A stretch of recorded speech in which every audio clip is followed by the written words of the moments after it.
Good afternoon. How you doing? This is Tez, and you are listening to 400D TV. Thank you for watching. Again, my name is Tez, and I have my co-host here. My name is Big Marv. Big Marvin, and yes, we're doing very fine today. Thank you for watching. And today we have to report some very good news for you. We don't talk like this for real.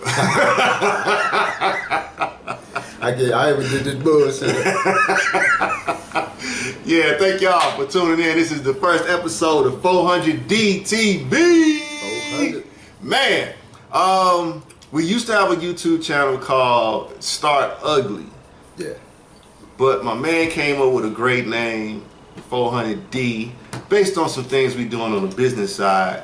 And so we decided to, let's rebrand it. Because YouTube wouldn't let us rebrand it as the other channel. Yeah. So we had to rebrand it. And we started off brand new with 400D TV, where the offense is guaranteed to be offensive. And the reason why we call it 400D TV is because when you look at the state of black people in America, we compare it to when the defense is on the field too long. Yeah. And defense, their job is to stop the other team from scoring. But if the defense can't get off the field, when does the offense start? Yeah. So the job is to get some offense going. And when you get offensive, that will offend people. Yeah. Because other people will not like it when you're playing offense and they playing defense. Yeah. They just won't. And so the purpose of this is to get us to playing offense. Yeah. So, yeah. Yeah, that's just using the sports analogy. Yeah. And I think it's a great idea because we just tying sports into the everyday black struggle that we've been going through. Of course, 400D, 400 years that we kind of been dealing with the slavery stuff and coming out of it, but still having the lingering effects of what we dealt with back in the day with our ancestors. So we wanted to kind of bring a different twist to focusing on solutions. Absolutely. But also addressing the things that took place back in the past and how it still affects us now. Absolutely. So we're just trying to be a little proactive and just put our own different, unique little touch on it. You know what I'm saying? So welcome again to y'all. 400D TV. Yeah. It should be exciting, y'all. I think y'all like it. Yeah. And so being that we using sports as an analogy for things, there was an event that happened a little while ago when Mike Tyson fought Roy Jones, right? Oh yeah. And I seen the fight. I love boxing. I like MMA. I like anything dealing with physical contact for the most part, but like extreme physical contact. And I was watching, and I was looking at how Roy Jones, at the end of the fight, my man looked like he had to take the shit. God damn it, Roy! He was like, he had that bubble gut look on his face, like. Please let this interview be over. He did. And I'm just like, Roy, just don't shat yourself out on TV, man. Cause he had man, y'all didn't let me take these damn gloves off. But I guess because Mike was hitting him in the body so much, and it looked like Mike was pulling punches. When I was watching the fight, it was like he wasn't flushing. He was like, just let him know I'm here. And even Mike doing it to that degree, it's gonna hurt. And Roy even admitted that stuff don't feel good. Mike ain't no joke. Right. I understand why he had that look on his face. You would too if Mike was banging you in the body for a few and not even giving you all, 100% of his force. Exactly. That's gotta hurt. That's gotta hurt. Yeah. But I give Roy credit. He tied him up the whole fight. Which is smart. I tie him up too. But there was a fight before that one. Oh. That was the fight of the century right there.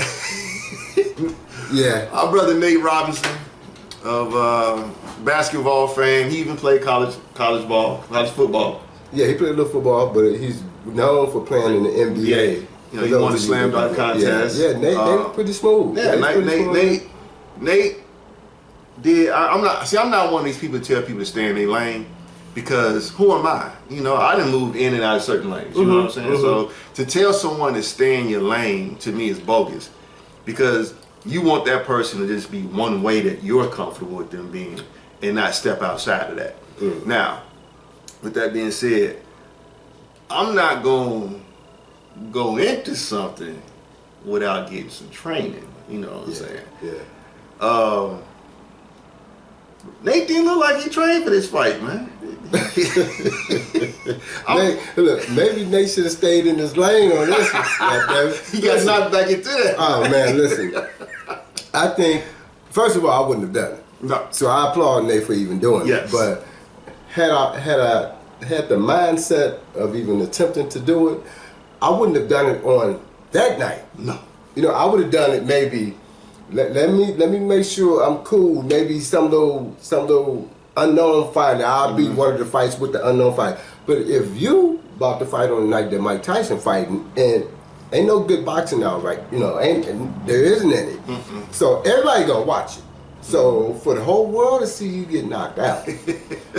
I mean, like how he hit the canvas, man. Yeah, that was different. That was different. The YouTuber dude who he fought, I don't remember his name, but I mean he caught him so flush. Yeah. And when I looked at Nate, how he was attacking him, like he wasn't jabbing, he was just running into him like ha ha ha ha ha. And I'm just like, yeah, I've never seen nobody fight like that before. Not in a professional fight. Yeah, I think Nate had the street mentality. But if you were able to be fighting, you know, consistently, you're gonna be a little rusty. Yeah. So I wouldn't have done it on the Mike Tyson, Roy Jones stage. I probably would have done it on a smaller, you know, unknown name card, so I can make sure I can work out the kinks and bugs. Yeah. He working out the kinks and bugs, and the whole world's watching. Yeah, and then you know, when he got knocked out, social media just took off. It exploded. I mean, so many memes then came out about Nate Robinson, and I ain't said nothing negative about him because he did something I wouldn't have did. Yeah, you know what I'm saying. I'm not gonna I'm not gonna fight my first professional fight on a pay-per-view. No. Even though the other dude, he only fought 2 other people, and they were like YouTubers. I get it, but he's been training. Right. But you know that you ain't been fighting like that outside you sparring in the gym. Right. Again, take the smaller unknown boxes so you can work out your issues. Because you can't step on the Mike Tyson stage and it didn't work in your favor. And I'm with you. I'm not clowning Nate. I applaud you for trying, but yeah, it didn't work out for Nate. It didn't work out for Nate. Nah. So Nate, my suggestion next time is, brother, if you're gonna move in another lane, you know how you did in basketball. You had to practice. You know what I'm saying? You just can't go in the gym 6 months before this and think that you're ready for that. You know what I'm saying? Like, nah, boxing is a totally different science. You know what I'm saying? It's a totally different science. Yeah. But I see Floyd Mayweather is giving the dude that knocked Nate Robinson out. They're gonna do an exhibition fight. Okay. But what's the difference in professional? It's gonna be way different. Because this is what he been doing all his life. And if you get Nate on the court, Nate probably gonna take you to school because that's what he been doing all his life. But to step in that boxing arena, yeah, that's taking a chance, man. That's taking a chance, because it was I was watching some interview with this dude. He was a former boxer. He just got hit in the head so many times where he just can't talk no more. Like everything is you know, it's because the motor skills aren't there no more. You know, because the head isn't supposed to get pounded on. You know what I'm saying? It's just not. Take you back to the Tyson fight. That's why Roy was looking like that. That's a lot of pressure, man. Yeah.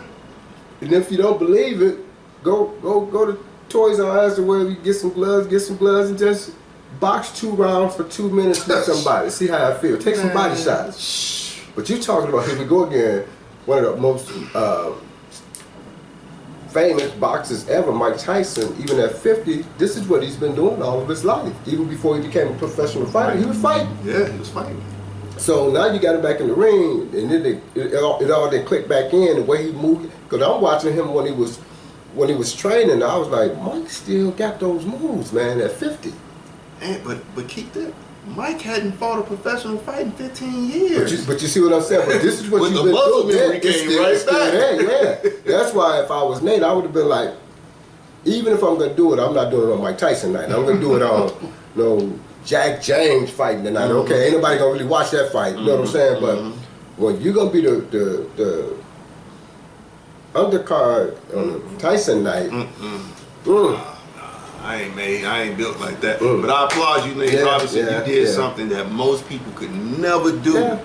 Even though it didn't go your way, you took a chance, and I hope you bounce back. And if you're gonna continue to go this route, just for exhibition purposes, that you continue to train, you get the right people in your corner that help get you to that point where you can get some W's up under your belt. Yeah. So I applaud Nate Robinson for that.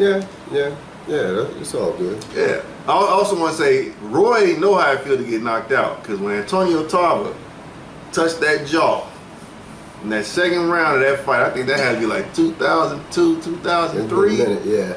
Man, Roy was like this. He just fell straight back. Yeah. I was so in shock, because it was like, Roy got knocked out. It seemed like it changed the trajectory for boxing for me completely. Yeah, because Roy was a beast for a minute. Yeah, he was pretty smooth. Yeah, but after that, he just started getting knocked out all the time. I mean, not all the time. Yeah, I get what you said. But it was like it became more prevalent in his career of taking losses. Yeah. And even when he fought Bernard Hopkins that second time, Bernard didn't knock him out, but he could have. He just didn't, out of respect for him. Probably, yeah. And we know that, like when I was watching him fight Tyson, Mike would hit him, but like you said, he didn't have none of that follow through. Nah, he had none of that follow through. It would just take that. Right. Yeah. Or if he came with a hook, he was just like, but he wasn't like, he wasn't like trying to take his hand off. And I want to applaud Mike Tyson too. Mike Tyson has really matured from what he's showing us. You know what I'm saying? I watch his podcast. If y'all don't watch it, Hot Boxing with Mike Tyson. Mike Tyson he's very mellow. He's very mature, but you can tell that he's a warrior that doesn't have a fight to fight. So he's fighting his inner fight to not, be the old Mike Tyson. So, because he doesn't have a fight right now. He warriors have to be in a war. You know what I'm saying? And he has such a warrior spirit that it causes fear amongst 99% of the population. You know what I'm saying?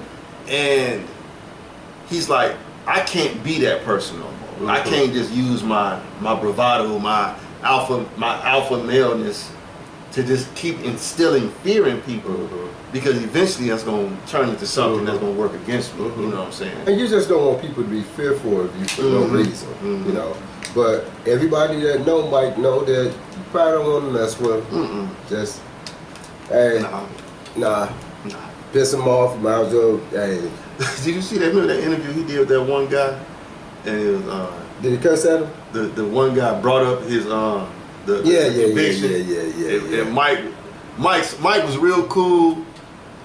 And then when dude brought up, talking about you an ex-con and rapist, Mike's whole demeanor just changed. Yeah, you can see it. I was like, why you trying to wake that animal But you up, could tell he was at that. He was at the border whooping that man's ass. You could see it. Yeah. He kept his cool. I applaud Mike for keeping his cool, but you could hear the change of manpower in his voice. If I'm using the correct terminology, but you could tell when my man said that bullshit, Mike was like, "You son of a." You could tell it's just. He told him on live air, "You a piece of shit." Yep. He said, "You a piece of shit." And if you ain't seen it, go watch it and watch what my man said in response to Mike saying he ain't a piece of shit to his face. What did he say? I don't even remember what he said. He didn't say shit. He didn't say shit. He didn't say shit. Right, he didn't say shit. Because he knew that ass was gonna follow him. Yeah. You could tell Mike was on that. He was on that other page, and like he told him, "Man, you ain't shit. You a piece of shit. You a piece of shit." And my man said that like, yeah. And dude probably didn't really want to ask that question, but whoever his producers were was probably like, yeah, hit him with this on the side, And man, you can't play around with people's lives like that. See, but that was a sore spot in my life. And I'm like this. If I was the guy with the interview, let me get this straight with my producers before I even go out, because you ain't putting me out there. Because I get my ass whooped. Y'all ain't got to take them licks. So Uncle, let me tell you what I'm not asking. You want me to ask him what? No, I'm not going to ask him that. No, we're going to keep it on boxing, bud. Yep. You know, he didn't live that page and dealt with the bullshit. You know, you don't want to wake up that sleeping there, you know. And that's the bullshit of the system. You know what I'm saying? They always want to keep poking and prodding you to go relive some stuff that you totally forgot about and moved on way past it. Yeah. But they want to always bring up, you know, the part of your life that represented your downfall. You know, that's just the system. Yeah. You know, that's just the system. Yeah, I think you got to be a different cat. When I say cat, I mean male and female. When it comes to doing interviews, because you get asked these questions over and over again, and you can tell some of these guys, like, why you asking me the same question? You were just standing here when he asked me that question. But then if you get upset, then they get the opportunity to checkmate you, to make you difficult to interview. Never mind, man, we just lost the game, and my man asked me then, he asked me, now here you come, guys, but you were just standing here, motherfucker. Right. When I get upset, now I'm up. Right. I was gonna transition to another situation. Recently, there's a guy. I'm not gonna promote his channel on this platform. But there was a guy. He was his channel deals with men and women and being of a high value character. I mean, high value quality, right? And so it was a young lady, young black woman. She called him and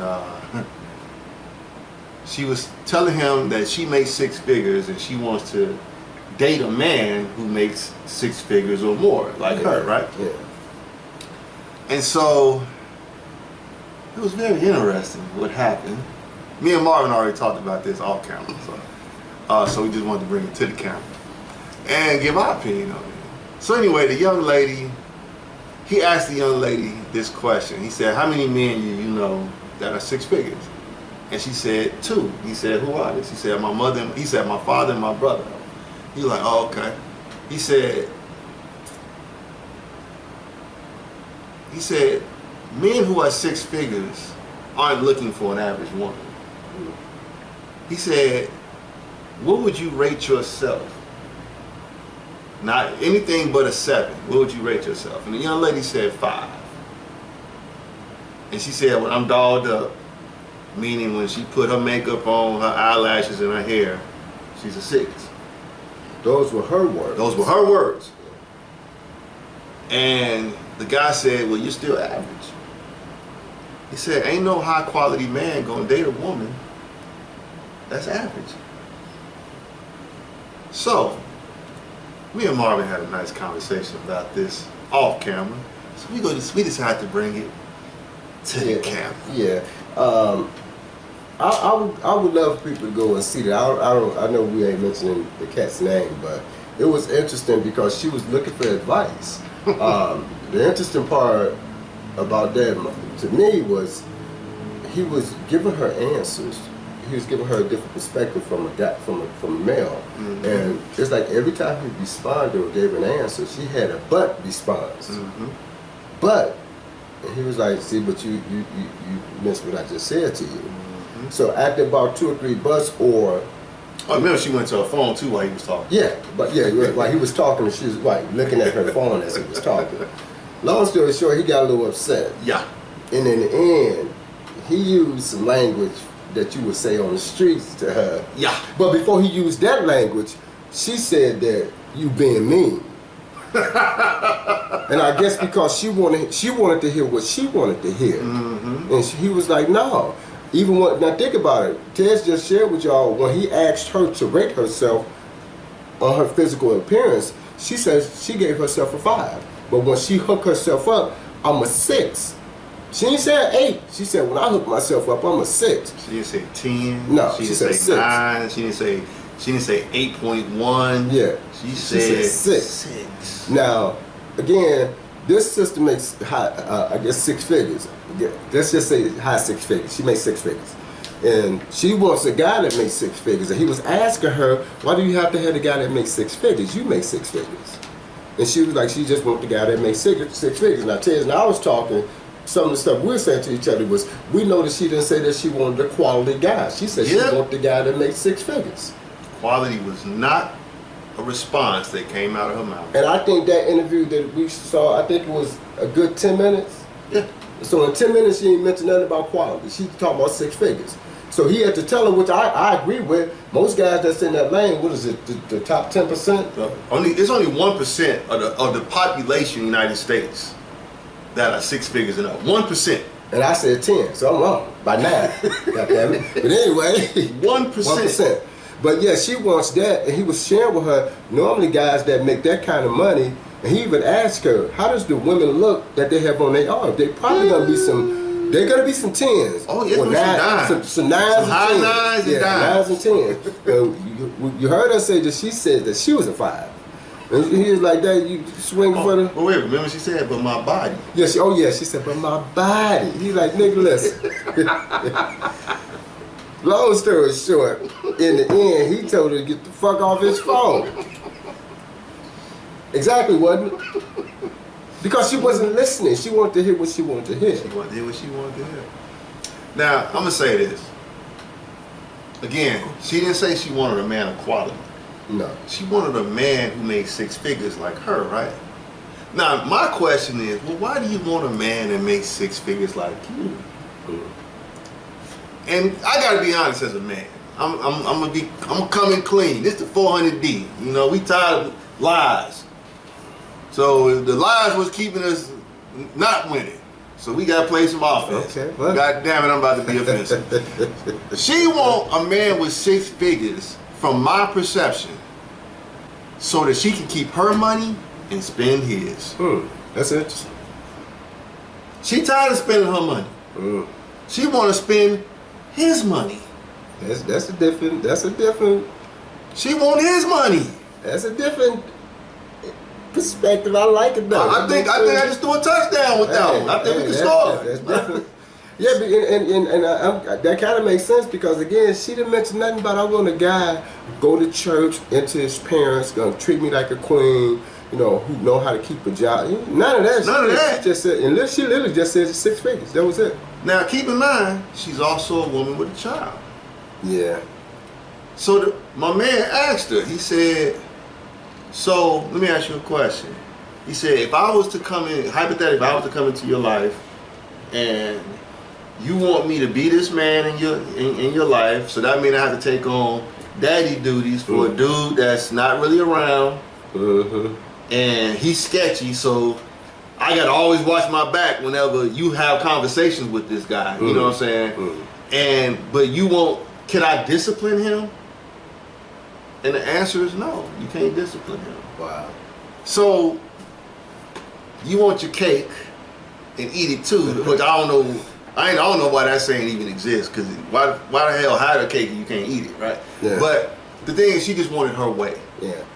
And it don't make sense, because you want the man to suspend everything that he has to come and bring his thing into you, and you benefit from him, but he don't get hardly none of the benefits other than your body. Look, we about to be offensive. We going offensive. I'm telling you right now, we going offensive. Look, that box between y'all leg ain't worth nothing. It has no value to it. And I'm gonna tell you why it ain't got no value to it. You better tell why, because you know they mad. You better go and tell because it's everywhere. Oh, wow. It's everywhere. Wow. It ain't a place I can't go where I don't see that box somewhere. So, I'm gonna say this. If she really valued who a man really was, you know what she would have said? I want a man who is accountable. I want a man who's responsible. I want a man who's mature. I want a man who's truthful. I want a man who has ideas and he follows through with his ideas. He's a visionary. She didn't say none of that good shit. Because you know what? All flowers don't bloom at the same time. She could possibly be the catalyst for a man who's trying to get himself together and inspire him. Yeah. But no, you want a ready-made man, which is bullshit. Okay. And I'm going to tell you why it's some bullshit. Go ahead. All right. Bullshit reason number one. When you meet somebody at the top of their game, you don't know if that's summer, beginning, you don't know if it's summer in the middle, or if it's at the end of summer. What season follows summer? Yeah, fall. Fall, yeah. So you didn't see this man build this empire. You didn't see him build none of this shit. But you want to have access to it, right? So, typically, because I've been through a couple of falls and winters in my life. Okay. Where I've had a whole bunch of shit and that shit just collapsed, you know? Okay. So, when things start going bad, they start going bad. Ain't shit you can do to stop it. Yeah. You know why? Because you're going downhill now, you know? When spring come around, that's the time to climb and you enjoying yourself. And then when summer's around, hey, it's smoke and mirrors. You know why? Because when it's summertime, we are the least concerned at that point. Because we walk around carefree, right? Yeah. But then when we feel that first cold breeze, we're like, hey, some shit done changed in this piece, right? Yeah. So now, you don't know what kind of character this person has when they going down the hill now. You don't know. You don't know what kind of person you're dealing with if you don't know how resilient they are. You don't know. See, resiliency shows you what kind of character a person has. Will they quit what they doing while they working towards some shit? Or are they just gonna keep going through it? Man, I'm gonna figure this shit out. I gotta figure this shit out. My whole life is on the line. I gotta figure this shit out, you know? How many people are really willing to go through that kind of struggle with somebody? In America, I can tell you almost zero. Because you want the ready-made shit. Everything has to be ready-made. You don't want the man who's building. You want the man who's built. And then I'm gonna tell you what's gonna happen. Once it gets to a certain point when he's going downhill, you know what he's gonna say? Man, my shit was good before I met you. It's possible. It's very strong. It's a very strong possibility. It's possible. And I'm not saying he right for saying that.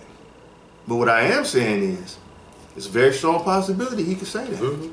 And you probably say that if you all are not on the same page and you don't possess the gift to get him back on track. Because if you're just looking for him, he's already made, and you don't have that quality within you to build somebody up, maybe those words can come out of his mouth. But if he's falling off track and you know how to get him back on track, y'all can make that work. You can make it work. Because now, why?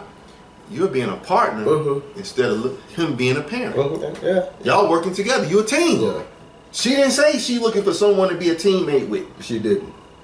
She just wants someone who's 6 figures. And I'm telling all you ladies who's watching this, you better start paying attention to them entertainers and start paying attention to educators. These entertainers gonna have y'all out here lonely and broke and homeless. I'm telling y'all. Wow. Because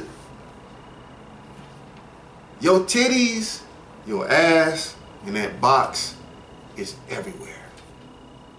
It's everywhere. That's why men always tend to cheat on y'all. You know why? Oh, I done had that. Let me go somewhere else and get something fresh, something new. And I ain't saying that's right, but that's just the reality of the world we live in, right? Hey, that's the reality of the world we live in. That happens a lot. It happens a whole lot. It does. You had their attention in the beginning. He said all the necessary things he needed to say to get to that point where y'all was able to intermingle. And then y'all intermingled a few more times, and then he was like, he got his bionic eye on, like,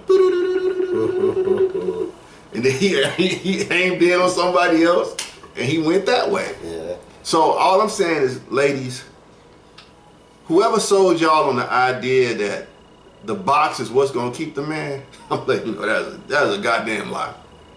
That's part of the 400 defense of why we losing.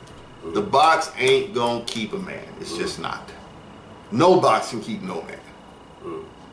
It may keep him for a little while, but it ain't gonna keep him 100%. You gotta have more than the box. I done dated so many women who had nice bodies. And you know what? I'm not with none of them right now. None of them. Because the body ain't enough. Yeah, and I was gonna add to that and say, you know, you have to, we got to find a new way of sharing information when it comes to the opposite sex. I think you and I touched on this before when we was talking about how they need to have those type of classes in school where they should have a minimum a year, maybe even 2 years of understanding the opposite sex, because you know, whatever sex you are, part of you come from an opposite sex.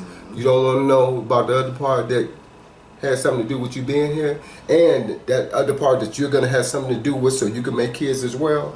So part of it is this fictional type of learning that they give us, and that's part of it. Like what you're sharing now about a sister that come on and be on somebody's page where she's being videoed, and all she talked about is 6 figures. Again, she didn't say nothing about inequalities, nothing. And it was sad to the point where he don't even date her, and he got mad at her. He got mad at her and told her, get the fuck off the phone in 10 minutes. Off the phone. Again, because the conversation, here we go again, we don't know how to deal with the opposite sex. And then when somebody's telling you something that's accurate, because that ain't what you want to hear, she told him, you being mean. He's like, being mean? And before that, he wasn't being mean. He was just, and he was asking her questions and responding to her responses of his questions. But because he answered, but he wasn't phrasing it and framing it a certain way. And she said that you being mean. He was like, being mean? I'm sick and tired of you bards coming on here. You know, he just switched up and called him Bob. That was the nice part. Yeah, that was the nice part. And look, if you ain't meeting someone, look, we live in a society where people want you to be a certain kind of way by a certain particular age, right? Like, how come you don't have this, and how come you don't have this, and how come you don't have that? Well, do you have it? Because if you have it, why are you requiring it from me? Maybe that's not what I want. You know what I'm saying? Maybe that's what you want for yourself. So maybe you should go get that for yourself. See, I've noticed, you know, throughout my dating years, because once upon a time I was young, and I'm still young, but I was younger, which means I had less wisdom than I do now. And I understand that when you're younger, you still have a lot of immaturity inside of you. And you got to go, that struggle is to help purge that immaturity out of you. That's what it's there for. It's to purge that immaturity about you.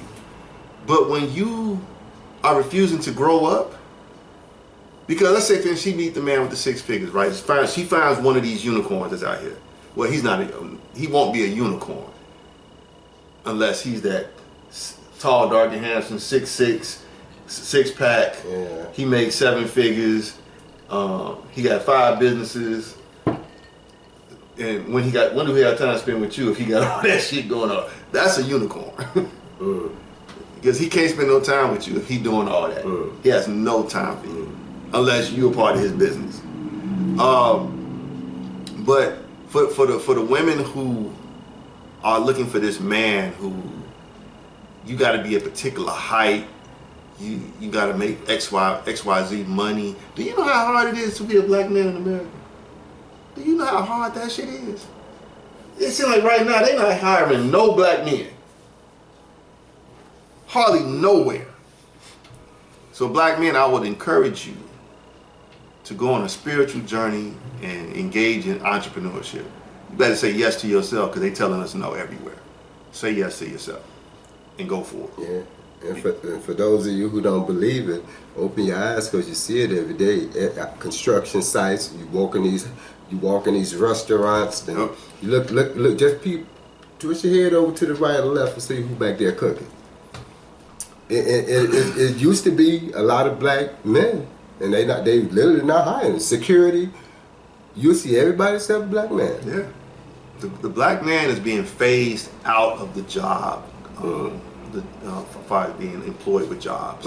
So black men, I would encourage you to get on the offense and go on that spiritual journey to become an entrepreneur. And hook up with other black men who are entrepreneurs. And don't do nigga business. Do real business with each other. Because that's the only way we're gonna get out of this situation. Because if we don't do business with ourselves and create a system and a synergy within ourselves, it's over with, man. It's over with. And all you women who get in these jobs, especially black women who get in these jobs, stop looking down on these men because they don't have things that you want them to have. You don't know if this man is doing his best right now. You don't know. Yeah, but again, that goes back to what I was saying a few minutes ago about us not knowing how to have the right conversation with the opposite sex. I don't care if it's your brother, you know, your son, your neighbor. We don't know how to interact and ask the right questions to get the right answers, so we can start rebuilding. You know, because everything has been fantasized so much, whereas everybody wants what they see on television.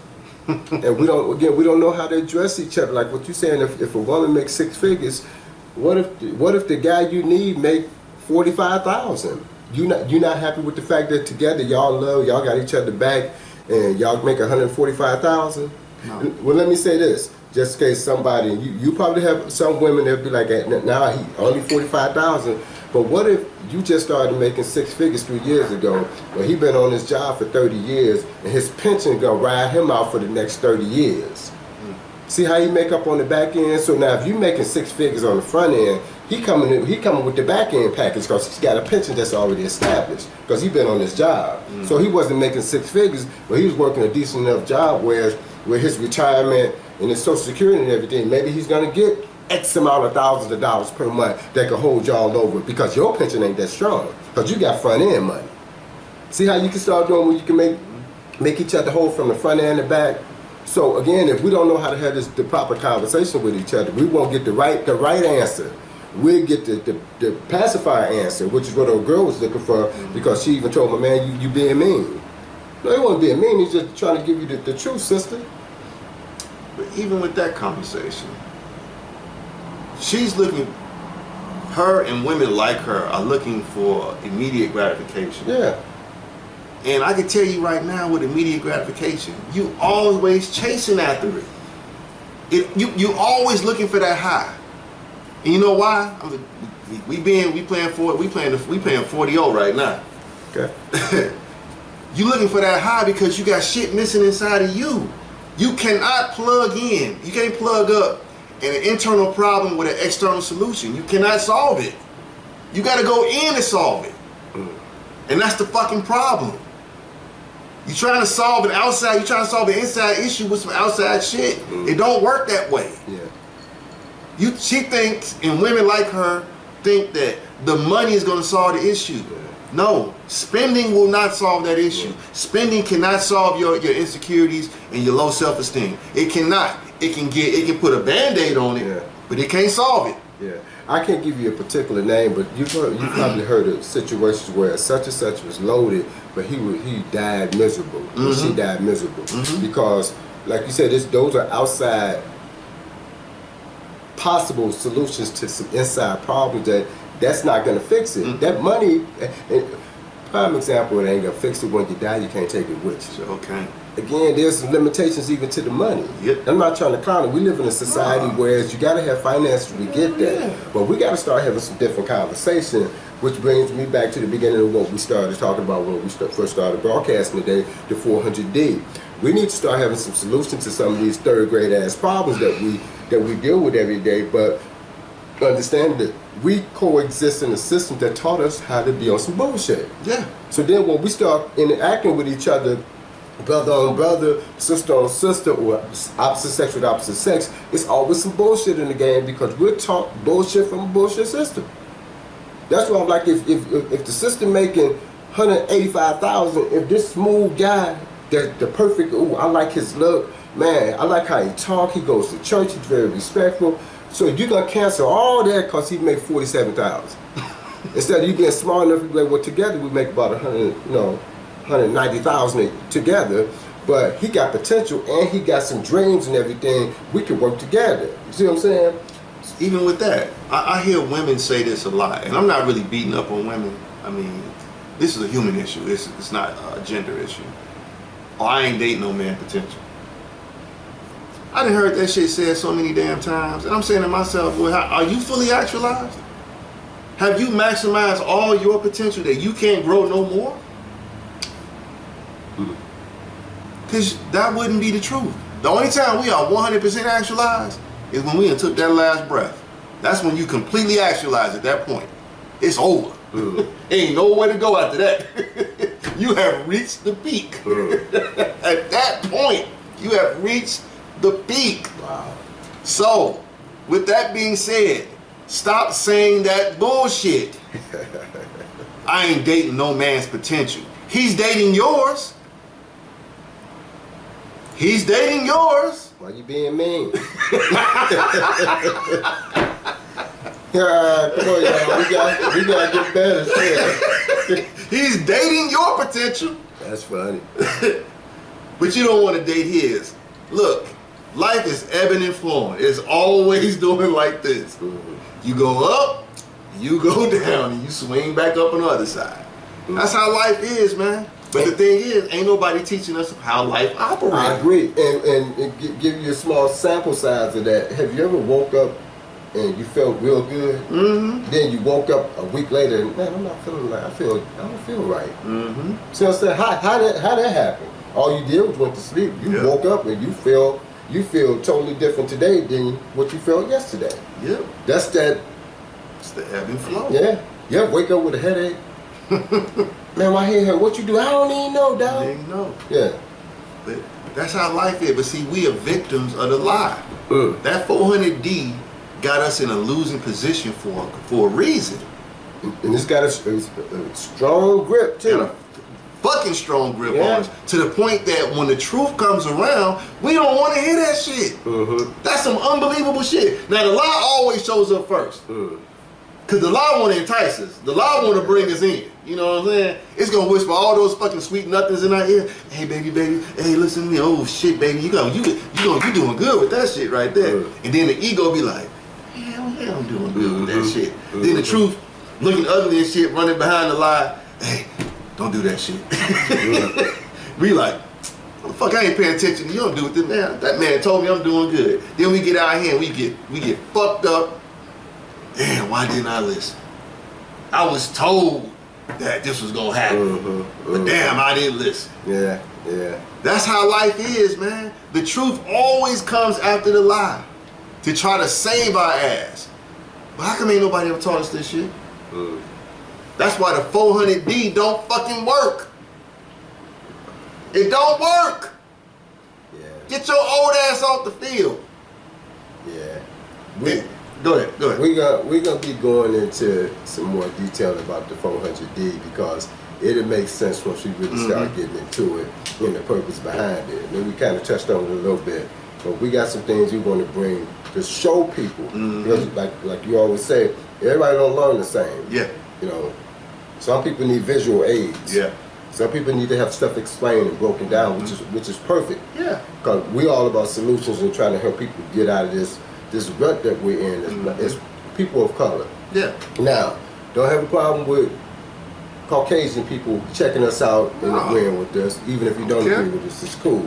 But we're trying to do something different to kind of get people of color out of this pause position that we've been in for 400 years. And it ain't all because we're going to be on the pause position on our own. No. A lot of it's been thrown in our face and roadblocks have been set up for us to not be able to go anywhere. Yep. So we're just trying to do something to make things right.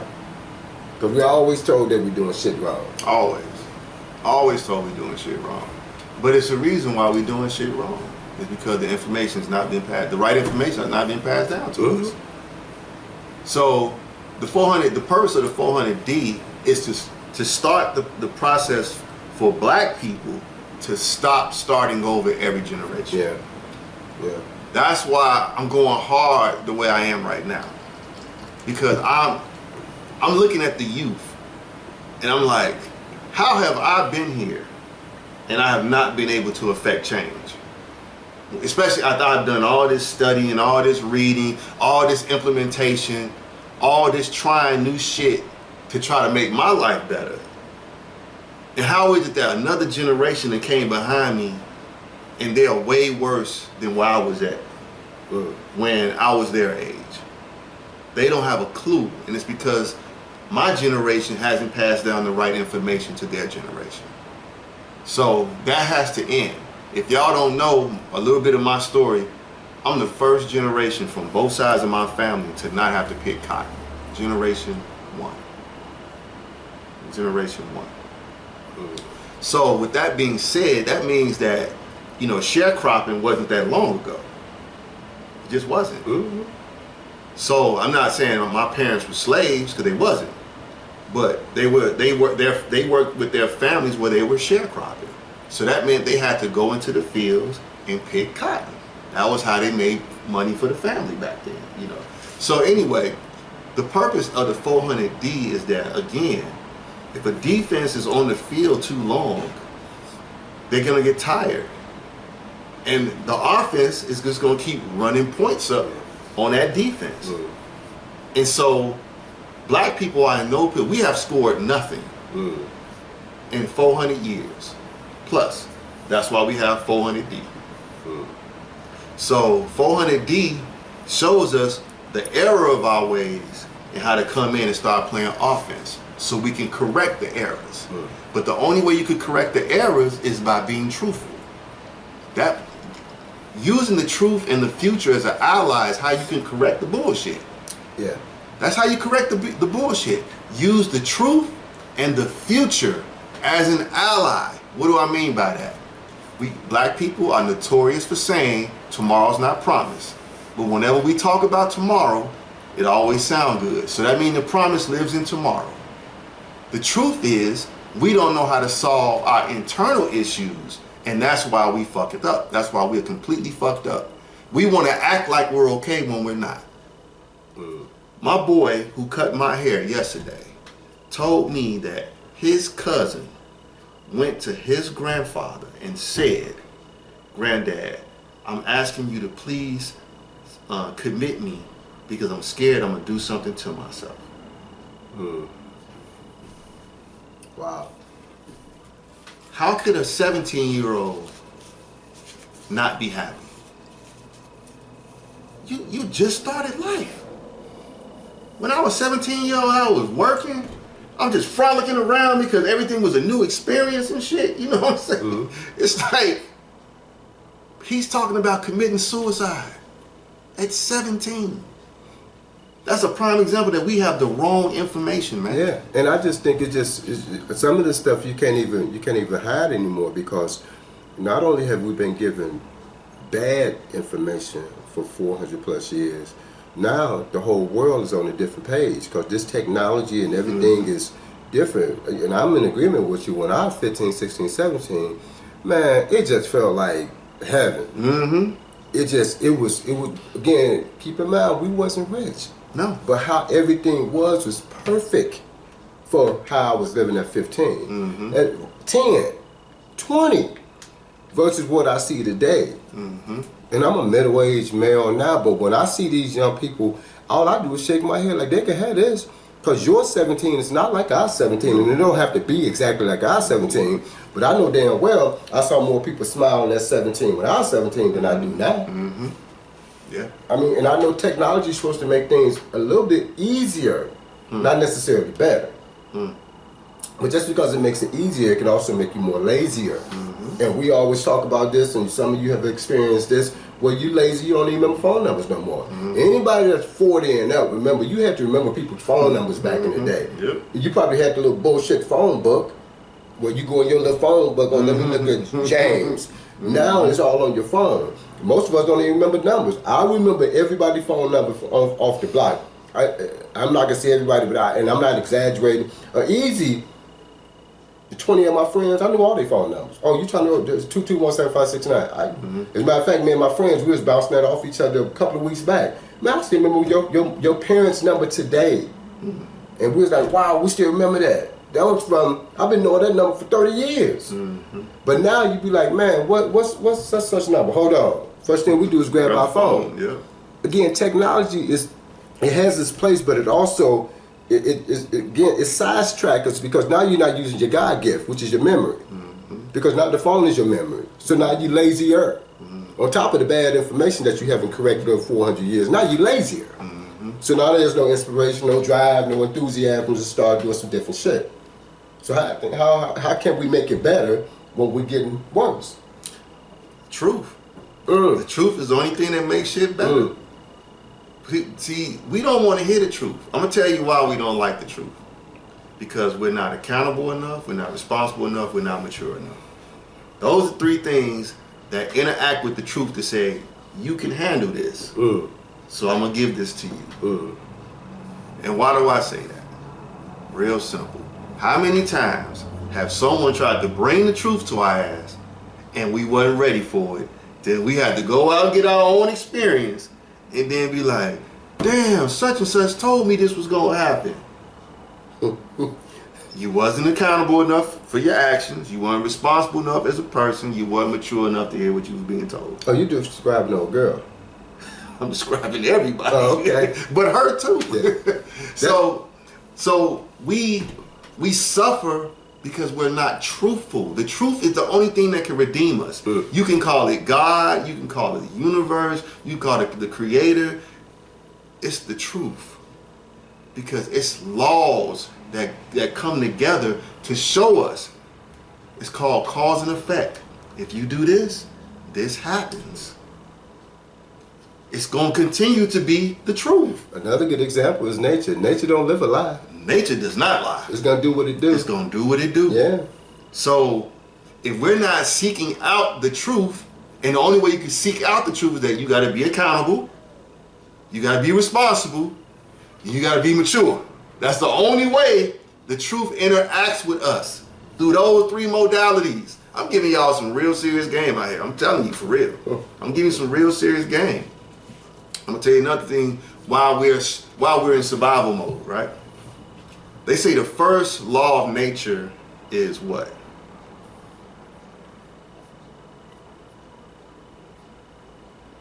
Tell us.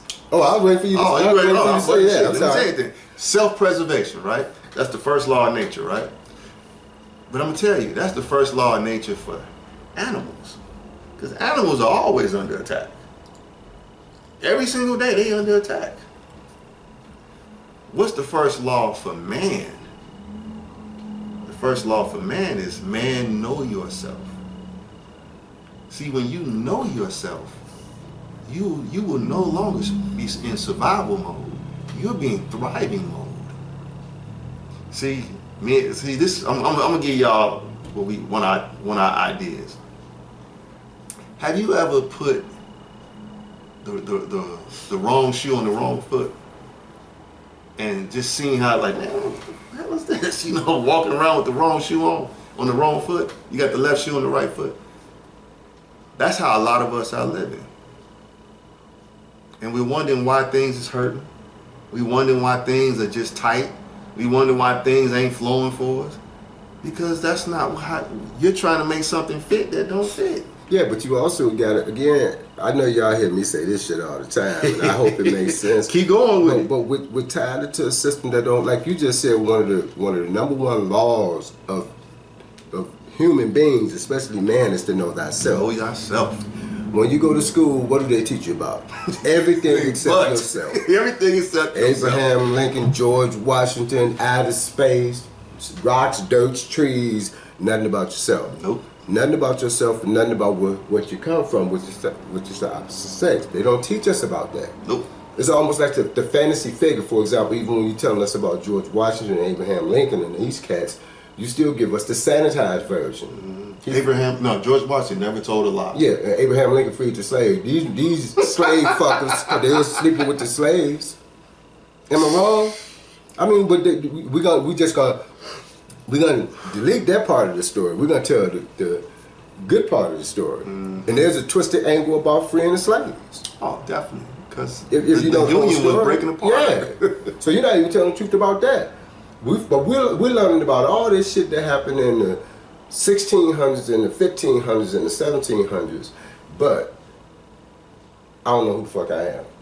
So when I get out here in the world, you want to penalize me for not teaching me who I am. And it's my fault.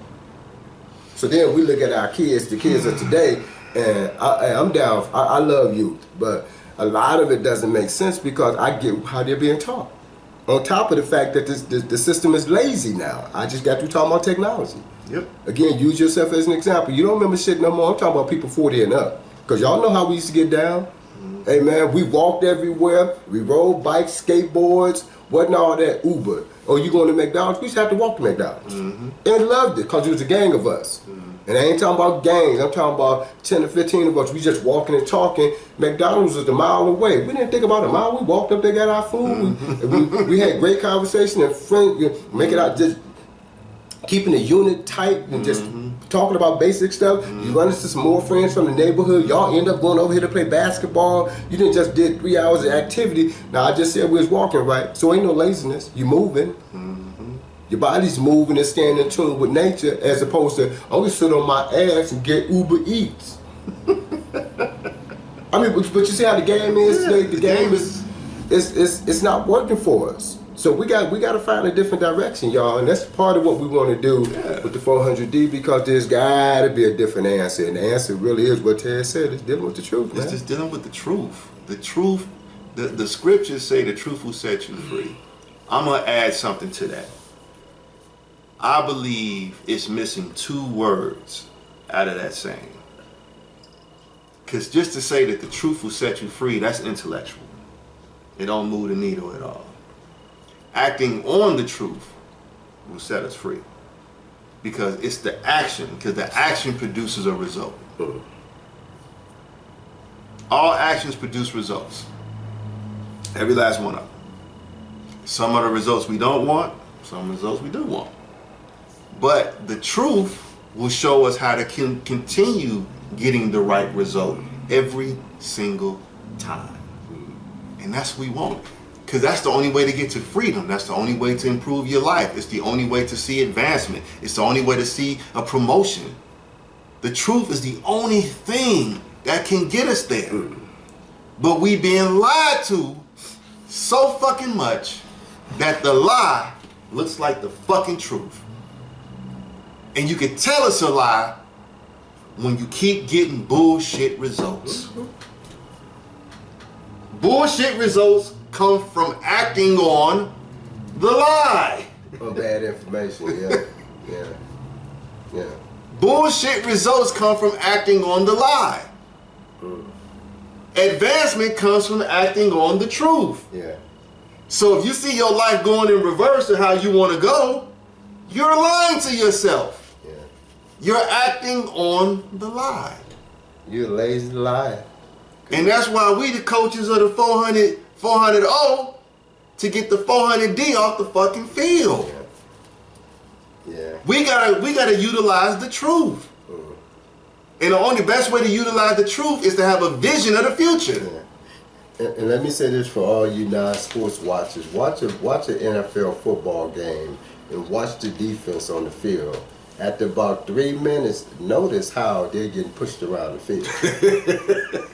And I'm saying that because I play ball. I know, because when you're on that field for so long, your energy level starts to run out. Now you got these 200, 300 pound guys pushing you around the field, slamming into you, throwing you on the ground, and landing on top of you with 300 pounds of pressure, driving you into the ground. That shit don't feel good. That's what's been happening for the last 400 years. That's why we call it the 400D. It's time for us to get the fuck off the field playing defense, because defense ain't stopping shit. Defense ain't stopping shit. And by the way, we know the defense ain't stopping shit because the people that's got us on the field playing defense, they make all the rules. And when we start slowing them down, they just change the rules. So we ain't ever getting off the field playing flag defense. On the play. Absolutely.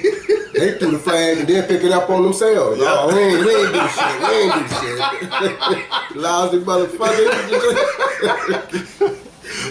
But yeah, y'all. We reviewed the video and everything. They still didn't do shit wrong. we all looking at the screen. He kicking the dude in the back, and he ain't mean to do that.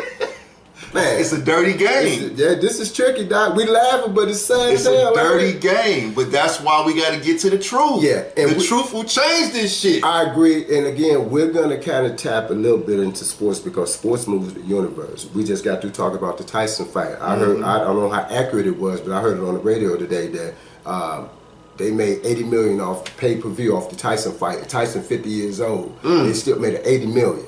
That's what's report. That's the reported figure. See what I'm saying? And I say that because sports connects the universe. So we want to try to use that little pathway to get people to pay attention and use a different terminology, because we're not trying to use these big elaborate words where it keep going over people's head and people keep missing it. You all heard us say before, we want to sound relatable. We want to sound, whereas if we're using certain terminology, we want you to get what the fuck we trying to say. Absolutely. I'm not here to be trying to sound big time, and I'm not big time. I'm trying to rise up with everybody. Let's rise up together. So, in closing, we want to thank y'all for watching the first episode of 400D TV. Big foe. Man, we're going to keep bringing y'all good information, good topics, but we definitely have to switch it up and get more serious with y'all. We will. Because, I mean, man, we in dire straits out here, and we can't keep affording and keep acting on the lie, because we keep getting pushed back further and further. The offense, they ain't even really doing shit. We just keep flag on the plane every time. And let me say this, we were supposed to talk about the election because this is a whole new regime coming in. And I don't know what y'all heard, but I'm already hearing little tidbits of information that's some bullshit off the top already. Like, they ain't even got in office yet. Some of the people that he's possibly bringing into his cabinet are people that they shaking their head about. I done heard 2 different reports about Rahm Emanuel. And anybody that comes from Chicago know that Rahm Emanuel, questionable at best. At best. And I'm not even going into it today, but questionable at best for some of the things he did when he was here as mayor of the city of Chicago. So, with that, thank y'all for watching. Man, just understand that the statement, acting on the truth will set us free, and that's what we about, acting on the truth. Don't be afraid to do anything you want to do with that's in alignment with who you are. Be you. Again, the first law of nature is self-preservation, but that is for animals. The first law for human beings is to know yourself. Once you know yourself, you will begin to thrive. Why? Because you become a servant. Once you become a servant, you start serving. Once you start serving, the law of reciprocity says, oh, you just gave, you must be giving back too, to keep it balanced. So with that being said, I'm Tez. I'm Big Ma. And we want to thank you for watching 400D. Tune in for the next episode where Tez and Marvin will talk about another exciting topic. Thank you again for watching. All right, y'all. Deuces.